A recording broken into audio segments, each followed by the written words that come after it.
Hello, good morning, all of you. Myself, Dr. Anjana Srivastava, belongs to KCNIT Institute of Engineering College, Banda. My topic is the Factory Act 1948. जैसा कि आप लोग सब जानते हैं कि फैक्ट्री की ज़रूरत हमें क्यों पड़ी। फैक्ट्री की ज़रूरत वहाँ होती है जहाँ आप रॉ मटेरियल को कन्वर्ट करते हैं फाइनल प्रोडक्ट में, है ना। रॉ मटेरियल को फाइनल प्रोडक्ट में कन्वर्ट करने के प्रोसेस के बीच में जितने भी एम्प्लॉयज़ की हेल्थ, सेफ्टी या उनसे रिलेटेड को जो भी मैटर आता है उसके डिस्कशन के लिए हमको एक्ट की ज़रूरत पड़ी। पहले क्या होता था, पहले जो जिनकी फैक्ट्री होती थी या जो ऑनर्स होते थे केवल प्रोडक्शंस पे ध्यान देते थे, लेकिन उसके बाद प्रोडक्शंस के अलावा ध्यान दिया गया कि वर्कर्स जब सेटिस्फाइड नहीं होगा, वर्कर्स की हेल्थ, सेफ्टी और उसके सेटिस्फेक्शन पे जब हम कंसंट्रेशन नहीं कर पाएंगे तो हम कैसे प्रोडक्टिविटी अच्छी ले पाएंगे। इसके लिए हमने क्या किया, फैक्ट्री एक्ट को लॉन्च किया।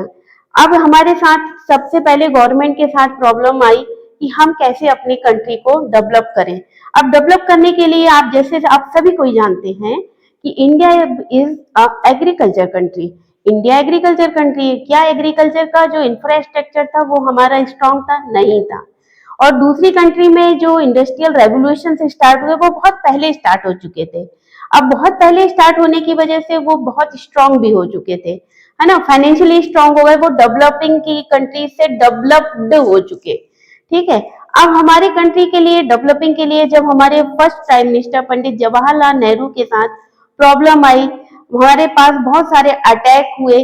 अब उन अटैक को ध्यान में रखने के लिए हमको क्या हुआ, हमारा बहुत सारा लॉस हुआ। अब हमें, आप सब जानते हैं कि जो इंडस्ट्री होती है वो किसी भी कंट्री की बैकबोन होती है। उस बैकबोन को स्ट्रॉन्ग करने के लिए उन्होंने एक एक्ट बनाया जो कि 1881 में, सबसे पहले इंडिया में 1881 में फैक्ट्री एक्ट को लॉन्च किया गया। That means before the independence, है ना। इसके बाद उन्होंने, अब इसमें 1881 में तो हुआ, लेकिन हमारे पास बहुत सारी, मैंने बताया ना कि बहुत सारी हमारे पास वीकनेस थी। अब उस वीकनेस को रिकवर करने के लिए बहुत सारे हमने अमेंडमेंट्स किए टाइम टू टाइम इसी एक्ट में। अब फैक्ट्रीज को में जब अमेंडमेंट हुए तो फर्स्ट जो अमेंडमेंट हुआ वो 1891 में, दूसरा हुआ 1911 में, नेक्स्ट 1922 में एंड देन आफ्टर 1934 में। Time to time amendments requirement के अकॉर्डिंगली उसमें होते गए। द नेक्स्ट है, अब इस एक्ट में हमने क्या मेजर्स किया, इसकी रिक्वायरमेंट आगे बढ़ो। The act provided for health safety measures, यानी वर्कर्स को, मैंने बताया कि वर्कर्स उसकी सबसे ज्यादा स्ट्रॉन्ग बीम थी किसी भी फैक्ट्री की, तो उसकी हेल्थ और सेफ्टी को मेजर्स किया गया।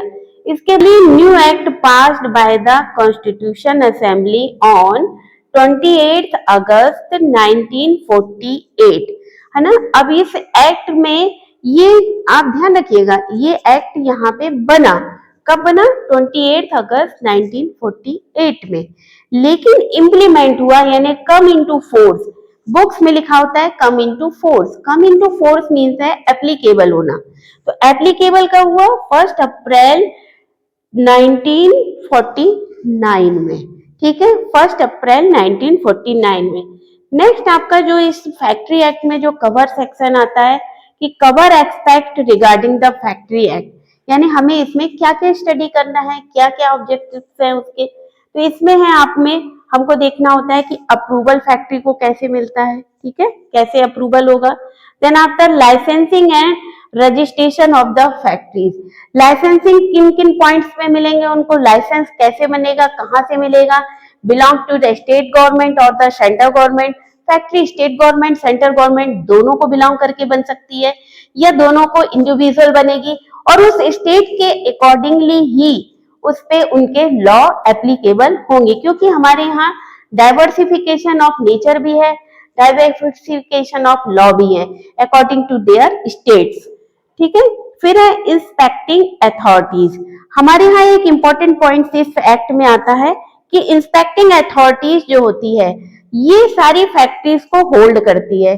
ठीक है, इसके बाद हम हेल्थ पे, यानी किसकी हेल्थ? वर्कर्स की हेल्थ को ध्यान रखेंगे, वर्कर्स की सेफ्टी को ध्यान रखेंगे, वर्कर्स के वेलफेयर को, यानी आपने हेल्थ सेफ्टी तो दे दी, क्या उनके रिक्रिएशन को नहीं ध्यान रखेंगे? नहीं, हम रखेंगे, तो हम वेलफेयर को भी ध्यान रखेंगे उसके। नेक्स्ट उसमें पॉइंट आता है employment of young and adult children. मैंने आपसे कहा employment of young and adult children, factory में यंग और एडल्ट चिल्ड्रन को अलग अलग डेफिनेशंस के अकॉर्डिंगली डिस्क्राइब किया हुआ है, जो कि मैं फैक्ट्री एक्ट के पार्ट 1 को अभी हम डिस्क्राइब कर रहे हैं, जो कि इसका इंट्रोडक्टरी पार्ट है। अब हम सेकंड पार्ट जब करेंगे उसमें हम सारी डेफिनेशंस को डिस्क्रिप्शन करेंगे। नेक्स्ट आता है उसके एनुअल लीव एंड पेनाल्टीज, यानी वर्कर्स हमेशा काम नहीं कर सकता है, उसके कुछ लीव की जरूरत होगी, उसके कुछ पर्सनल काम भी हो सकते हैं, पूरा प्रोफेशनल नहीं हो सकता है, तो उसके लिए एनुअल लीव का प्रोविजंस रखा गया। इसके साथ साथ यदि प्रॉपर वर्क नहीं कर रहा है और इंस्पेक्टिंग स्टाफ में या अथॉरिटी ने देखा कि कुछ गलत काम हो रहा है या फिर मैनेजमेंट आपको उसमें वो फैसिलिटीज नहीं दे रहा है जो कि फैक्ट्री एक्ट में डिस्क्राइब हुई है, तो उसके लिए पेनाल्टी का प्रोविजंस रखा। अब हम फैक्ट्री एक्ट के में जब किसी भी एक्ट को डिस्क्राइब करते हैं तो उसके शॉर्ट, टाइटल एंड कमिटमेंट को हमें हेडिंग के रूप में देना होता है। तो इसके शॉर्ट में आपको आता है, इस एक्ट को कहा जाता है द फैक्ट्री एक्ट 1948, ठीक है, जिसे हम शॉर्ट की हेडिंग में बोलेंगे। Extend means it extended to the whole of India. मैंने आपको इससे पहले भी बताया था कि कई एक्ट ऐसे होते हैं जो स्टेट के में अलग अलग एप्लीकेबल होते हैं, लेकिन अब ये जो फैक्ट्री एक्ट है ये होल ऑफ इंडिया में एप्लीकेबल है, यानी सभी पूरे भारत के सारे स्टेट्स में एप्लीकेबल है। That means included Jammu and Kashmir. फिर है it shall come into force 1 अप्रैल, जो कमिटमेंट है that means come into force on first day of April 1949। अब इसके बाद हम इस एक्ट के ऑब्जेक्टिव्स पढ़ते हैं। ऑब्जेक्टिव्स मीन्स होता है कि आपने किस लिए इस एक्ट की जरूरत पड़ी, हम क्या क्या उनको दे रहे हैं, इस एक्ट में हम क्या क्या कर रहे हैं। तो पहला एक्ट का जो ऑब्जेक्टिव्स है वो आपको पता ही है, मैंने बताया भी है कि हेल्थ ऑफ वर्कर्स। लेकिन हेल्थ ऑफ वर्कर्स में किस तरह की हेल्थ को आप डिस्क्राइब करेंगे? तो हेल्थ ऑफ वर्कर्स में यहाँ ये देखना होता है कि जहाँ वर्कर्स काम कर रहा है वो क्लीन और सेफ्टी वर्किंग एनवायरनमेंट में काम कर रहा है कि नहीं, इसके साथ साथ proper ventilation, lighting and drinking water है कि नहीं, ये सारी जो पॉइंट्स आएंगे वो हेल्थ ऑफ वर्कर्स में आएंगे। देन उसका पॉइंट आता है safety of workers. Safety of workers में मीन्स वो कहीं ऐसे हैजार्डियस कंडीशन में तो नहीं काम कर रहा है जहां एक्सीडेंट केसेस ज्यादा हो रहे हो, तो एक्सीडेंट केसेस में उनको हमें ग्लव्स भी देने हैं, है ना, उसके साथ साथ कुछ प्रोटेक्शंस भी देने होते हैं, कई ऐसे केमिकल्स होते हैं जिसके लिए उनको प्रोटेक्शन प्रोवाइड कराना है। ये सारे सेफ्टी पॉइंट्स को हमें सेफ्टी ऑफ वर्कर्स में ध्यान में देना है। साथ साथ उसके फर्स्ट एड का भी ध्यान रखना है। जब आप मैन्युफैक्चरिंग करते हैं तो बहुत सारी चीजों में माइनर एक्सीडेंट और मेजर एक्सीडेंट भी हो जाते हैं, तो उस एक्सीडेंट केसेस में फर्स्ट एड का आपके पास अरेंजमेंट है कि नहीं, ये सारी चीजें आपको सेफ्टी ऑफ वर्कर्स के पॉइंट में देखनी है। फिर आपका आता है welfare of workers. Welfare of workers means है, मैंने आपको बताया कि कोई भी व्यक्ति ह्यूमन बींग्स है, जो वर्कर्स है, जो काम कर रहा है, वो कंटिन्यूअस वर्क नहीं कर सकता है। उसको कंटिन्यूअस वर्क करने के लिए उसको चाहिए कि उसको रिफ्रेशमेंट चाहिए, तभी वो नए काम को उतने ही इंथुजियास्टिकली तरीके से कर सकता है। दैट मीन्स उसको कैंटीन फैसिलिटीज हो, है ना, रिफ्रेश होने के लिए थोड़ा कहीं वॉशरूम्स वगैरह प्रॉपर अरेंज होना चाहिए। इसके साथ साथ यहाँ पे आपको क्या देना है, रेस्ट रूम, और यदि वुमेन्स वर्क कर रही हैं तो क्रीचेस भी होना चाहिए। यदि वुमेन्स काम कर रही हैं तो उनके साथ किड्स होंगे उनके, तो उनके लिए क्रीचेस प्रॉपर हों। इसके साथ साथ आपने promote the general beings of employees, ऐसे जनरल बीइंग्स ऑफ एम्प्लॉयज के लिए भी ध्यान रखना है कि उनको वो यदि आते हैं तो उनको हमें कैसे वो उनको अरेंज करना है। ये सारे पॉइंट्स आएंगे वेलफेयर ऑफ वर्कर्स में, ठीक है। नेक्स्ट ऑब्जेक्टिव आता है रेगुलेशन ऑफ वर्किंग आवर। क्या कोई भी व्यक्ति प्रोडक्शन को पाने के लिए हमेशा काम कर सकता है? नहीं कर सकता है। तो इसके लिए हमें इस एक्ट ने डिस्क्राइब किया है कि आपका प्रोडक्टिविटी पे तो ध्यान हो, लेकिन हमें वर्कर्स की हेल्थ के साथ साथ वर्किंग आवर्स को भी उसमें डिस्क्राइब कर दिया गया है कि कितना ज्यादा काम उससे आप नहीं ले सकते हैं। उसमें डिस्क्राइब किया है कि 4.5 घंटे से ज्यादा आप किसी वर्कर से काम नहीं ले सकते। उसको पॉज देना होगा, उस वर्क को लंच देना होगा, प्लस साथ साथ उसको रेस्ट देना होगा। इसके अलावा यदि 8 आवर्स से ज्यादा वर्क कर रहा है वो, है ना, तो उसके साथ ओवर टाइमिंग का आपको फाइनेंशियल सपोर्ट के साथ उसको आपको हेल्प करनी होगी। ये सारे रूल्स एंड रेगुलेशन फैक्ट्री के ओनर के लिए किए गए। इसके बाद protection of children's and young person. Next objective आता है protection of children's and young person.